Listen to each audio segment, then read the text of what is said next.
Arsenal 3, Bilbao 0 player ratings. Let's start with Raya. Now, literally, he had nothing to do. He had 2 saves to make.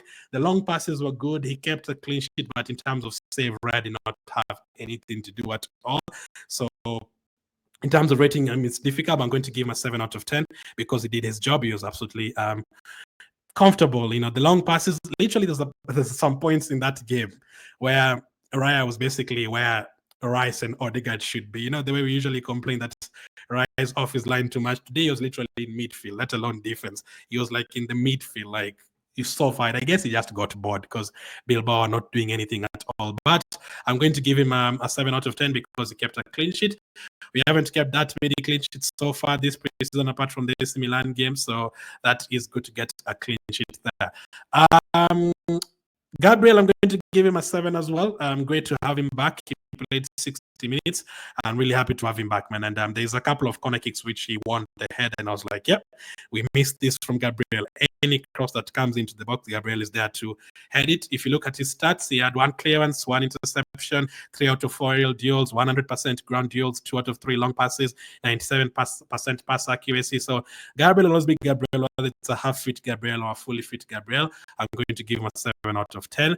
Now, I'm going to rate Saliba, but I'm going to rate the other player who came back as well, and that is Timber. I'm also going to give him a 7, just like Gabriel, because this is like their first game back. They haven't really played many minutes, and I think both of them are great. Timber overlapped a couple of times. Saka and Odegaard missed the ball. 2 tackles, 1 interception, 1 clearance, 83% pass accuracy, 1 shot off target. He missed 1 big chance. Oh yeah, I've remembered now. Okay, he's the one that missed the big chance. I remember which one now. It was that Gabriel that I'm talking about. It was a cross from Rice, and then Gabriel headed it, and then Timber headed it over the bar, literally right in front of the goal. Yeah, I've remembered it now. So it was not Gyökeres that had the big chance. It was Timber. Yeah, that one he should have scored from that. He was literally right in front of the goal. But otherwise, again, I'm going to give them a leeway, him and Gabriel, because this is their first start back. So 7 out of 10 defensively, I think they're great. And he was up against Nico Williams, a player that we've wanted a long time, and I literally did not see Nico Williams the whole of today. Let's go to Saliba. Now, Saliba is just absolutely exceptional. I'm going to give him an 8 out of 10.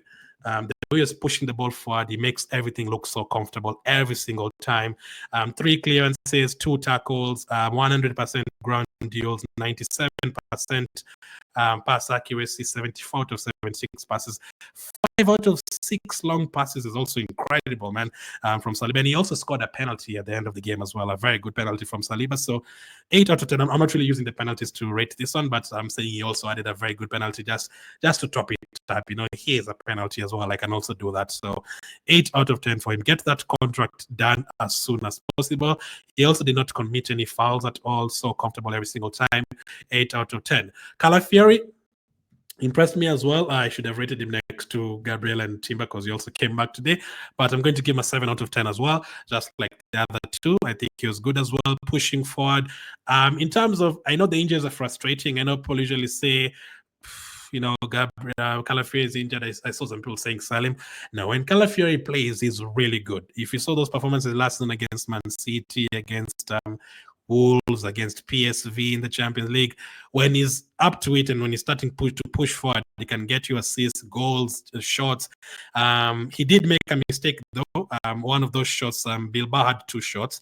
One of them came from a Calafiori mistake. He was trying to pass in the middle and then he lost the ball. I didn't really lead to anything really. So I'm going to give him a 7 out of 10 as well. Maybe if you're giving halves, it would have been a 6.5, but I'm just going to leave it at 7 out of 10. Now let's go to the midfielders. Martin ZUBIMENDI. Oh.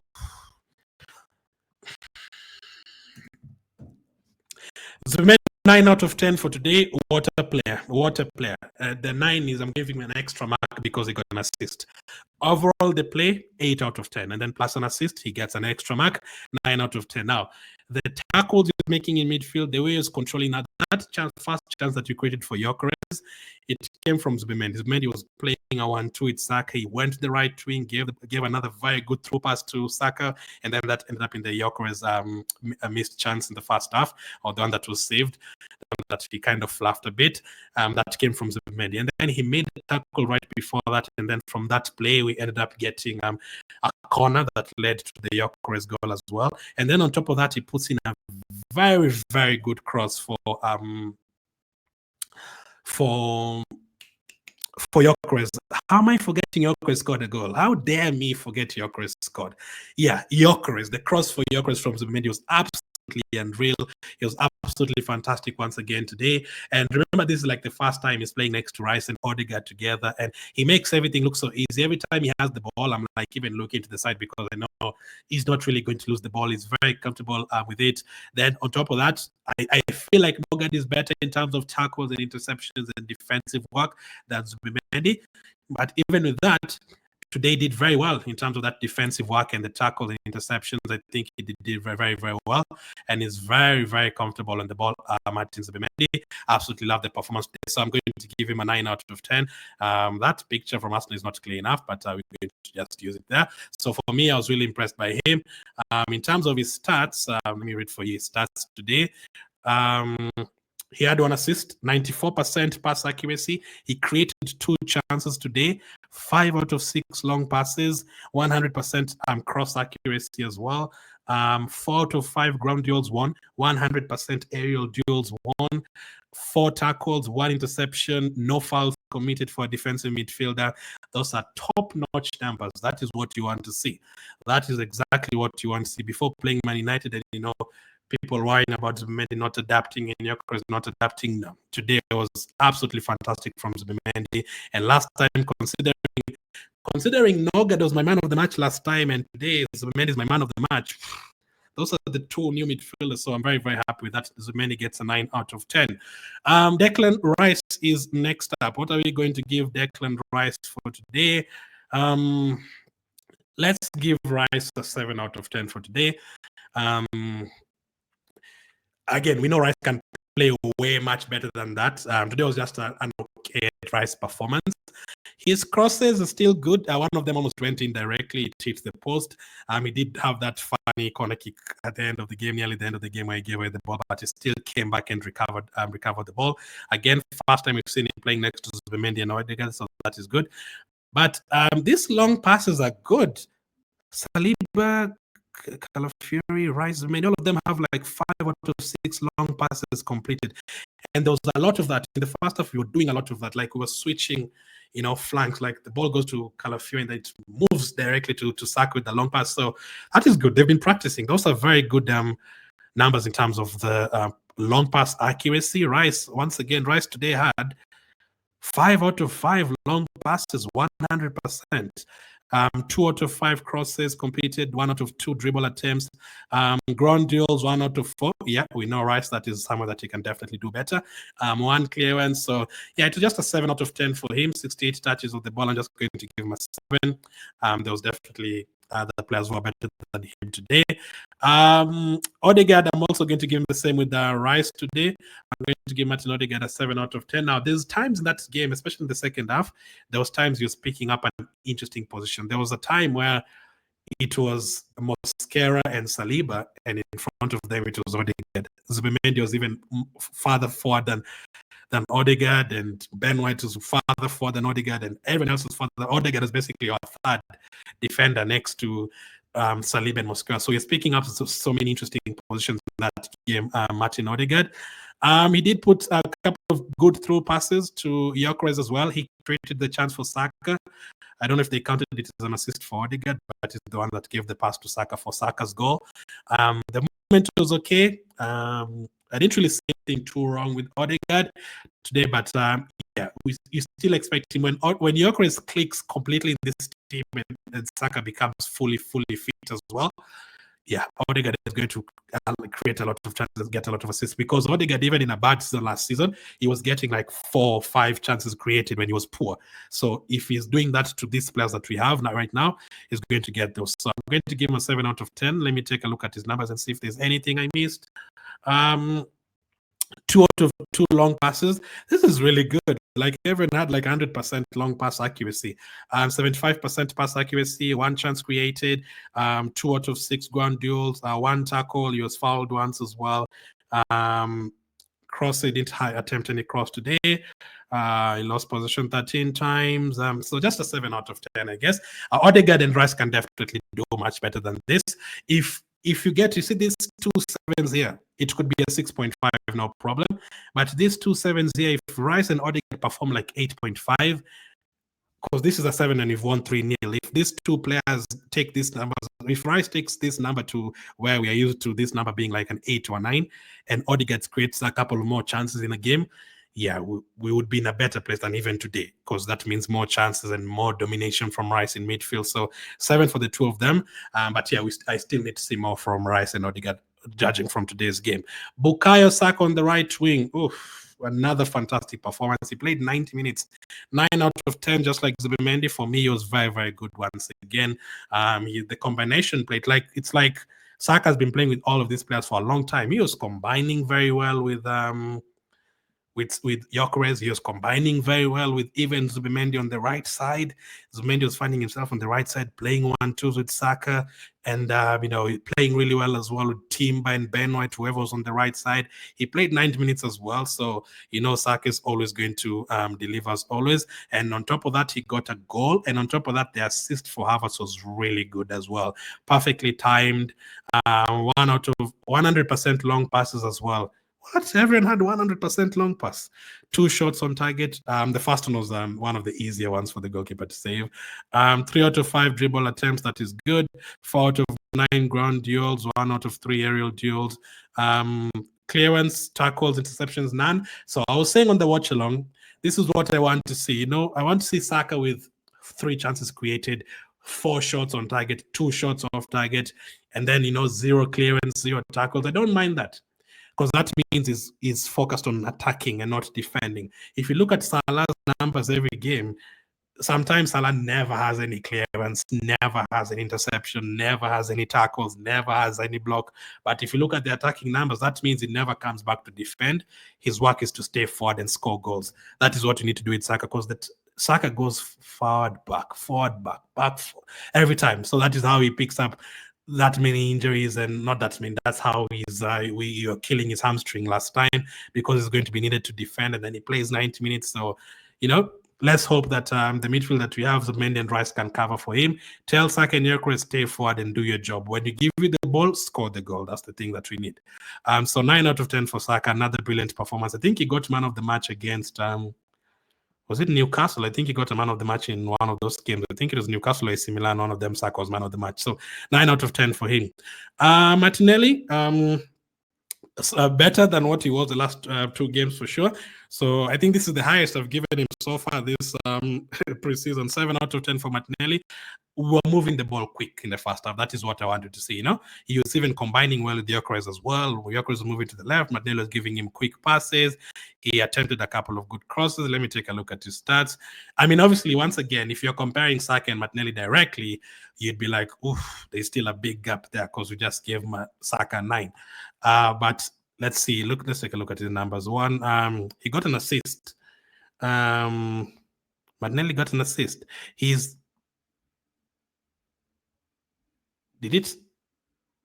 he the one who assisted Saka's goal? Why am I thought it was Odegaard. I know the ball moved to Gyökeres to Odegaard. I'll need to watch that. Martinelli got an assist. Why don't I remember that? Did the ball hit him or something? Because the ball definitely was from Gyökeres and then to Odegaard. I guess I was too busy celebrating the Gyökeres goal. But apparently Martinelli got an, because it's definitely not the one who assisted Havertz. That was Saka's long pass. And Gyökeres, it was Zubimendi. He's the one who assisted Saka's goal. Why did I forget that? Anyway, it came 1 minute after Gyökeres scored. I guess I didn't really look. He created 1 chance. He got 1 assist apparently, according to SofaScore. 1 out of 2 ground duels. He was fouled once. 1 out of 2 ground duel. Let's see. Didn't complete any long passes. 0 out of 1 crosses. I mean, if you look at Martinelli only had 13 touches. Oh, that is interesting. Martinelli also played 90 minutes. He had 13 touches of the ball. That is quite low for 90 minutes. 13 touches. Anyway, I'll rewatch the game again and look at Martinelli. Although in the first half he was good. He was better than what he was the last game. I'm so surprised. I thought Odegaard assisted the Saka goal. Who am I forgetting? Gyökeres. Why do I keep on forgetting Gyökeres? Gyökeres is playing up front, of course, and his rating is going to be, I really love this performance today, not even just in terms of the goal, everything else. I'm going to give him an 8 out of 10. The hold-up play was fantastic from him. The combination play as well is really good. It's like he's been playing with Odegaard and Saka for a long time. He was expecting the pass. He knew where Martinelli was going to be. He knew where Saka was going to be. He did miss the chance in the first half that he should have connected better with. He hit the post in the second half, but his goal was very good. And the hold-up play was very good. The runs in behind were very good as well. There's a couple of times he ran in behind the defenders and he got to it. So I'm going to give him an 8 out of 10. That is what we want to see. So far, I've actually given him higher than what I've given him. 2 shots on target, 1 shot off target, 1 out of 2 dribble attempts. He hit the post once. He missed 1 big chance. I guess is that the one that he hit the post that they're counting as a big chance, I guess. 1 out of 3 ground duels and 83% pass accuracy. That's good. For his second start, I'm happy with that 8 out of 10. He did. Odegaard was involved in that play, so I guess I thought it was Odegaard who gave the pass. So 8 out of 10 for Gyökeres. Off the bench, Madueke came in at halftime. Madueke really impressed me today. Really impressed me, especially with the quick crosses and quick passing, quick movement. Fantastic. I'm going to give him a 7 out of 10. If I was giving Haas, it would have been a 7.5. I was really impressed by him today. And he's played now 2 games in a row on the left wing. SofaScore agreeing with me, they're giving him a 7. 2 out of 3 long passes. He attempted 2 crosses as well. He created 1 big chance in this game. 2 out of 3 ground duels. 1 out of 2 dribble attempts. 1 tackle as well. So that's a good numbers for 45 minutes. I'm going to give him a 7 out of 10. Let's see when he's going to make his first start. But if you have that kind of option off the bench, who's going to increase the pace on that left side, and all of a sudden you're creating 3-4 chances from that left side, and you're moving the ball quick on that left side as well. 7 out of 10 for him. Who else came in at halftime? It was not Ben White. It was let's try this. So Madueke came in at halftime. Madueke went off, and then Calafiori went off as well. Ben White came on. So let's give Ben White a rating. Ben White is putting in a couple of good crosses as well. 7 out of 10 for him as well. For the halftime subs, I think they were good too. Ben White, I'm really happy seeing Ben White playing like this, man. We really missed this Ben White last season. He made 3 clearances. Let's see. 1 out of 3 long passes, 100% cross accuracy. He was even caught offside once. So there's, as I said, there's a point where he was so far ahead. Ben White, Odegaard was like the 3rd defender that we had in that game. So White gets a 7 out of 10. Mosquera, he also makes things look very easy. I was really impressed by Mosquera as well. So I'm also going to actually give him a 7 out of 10 for those 30 minutes. Although Bilbao aren't really doing much in terms of attacking. So what we were looking at here is, the passing ability from these players, and how quickly they're moving the ball. Can they use their left foot and right foot as well, their positioning, because these guys are not really attacking at all. Mosquera 7. MLS, he also came on for around 30 minutes. So I guess a 6 out of 10 for the ones who came on later. 6 out of 10 for MLS. Havertz came on and scored a very good goal. Very good. 7 out of 10 for Kai. Hopefully can be finishing like that, because if you have Gyökeres finishing like that and Havertz coming on in the second half to finish like that, we'd be in a very better place. So 7 out of 10 for Havertz. Let me just check Lewis Kelly's stats. They've given him, he got a yellow card as well. 2 out of 3 ground duels. He was fouled twice. Lewis Kelly is incredible. Even if he comes on for 10 minutes, he's still fouled twice. Kai Havertz, he scored a goal. He had 2 shots on target, 6 touches of the ball, 100% pass accuracy. Those are what you want to see. 6 touches, 1 goal, fantastic. 7 out of 10 for Havertz for that goal. Ethan Nwaneri, he came on. I forgot to mention the penalties from these players. Havertz also scored his penalty. I'm not using that in the rating, but I'm just saying Havertz scored his penalty. Saka scored his penalty as well on top of his goal and his assist. So Nwaneri 6 out of 10 as well. And also Merino, I didn't really get to see them a lot that last time. It's the ball had now slowed down. The player had slowed down. The game had slowed down. So yeah, 6 out of 10 from Merino as well. Am I forgetting anyone? Nope. Atisa for today, because he kept a clean sheet and we won the game. Maybe a 7.5 out of 10. great. Madueke on the left wing worked. Gyökeres up front, giving him 70 minutes. I like that. It worked as well. Fantastic. I guess giving Gabriel and Timber 60 minutes, that was good as well. So 7.5, 8 around that. So yeah,